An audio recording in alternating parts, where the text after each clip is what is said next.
Dans le quartier de Bonapriso, à Douala, tout le monde connaît Régine.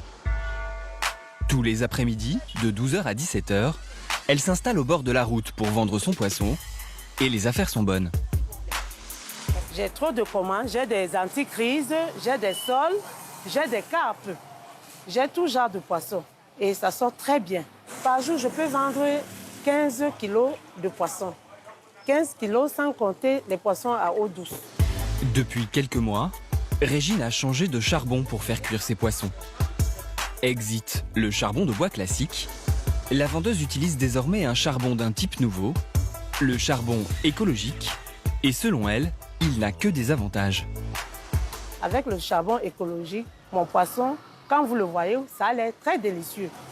Parce que c'est un très bon charbon qui fait cuire mon poisson très vite. Un charbon qui cuit le poisson plus vite, mais surtout moins cher. En moyenne, 15% de moins que le charbon de bois traditionnel. Car contrairement à ce dernier, le charbon bio est fait non pas à partir de bois, mais de déchets. Muller-Tanqueux est le patron de Kémit Écologie, la société qui commercialise le charbon écologique.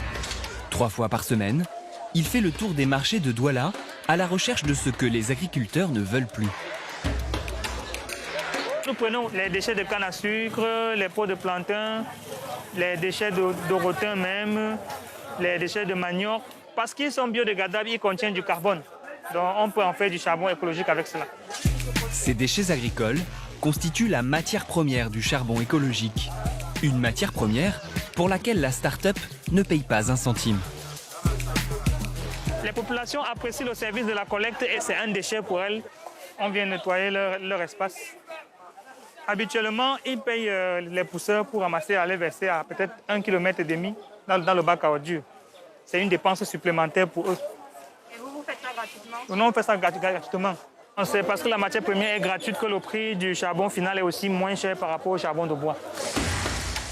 Après la récolte, direction l'atelier de la start-up pour la fabrication. La première étape pour transformer ces déchets en charbon, c'est le tri de la matière première.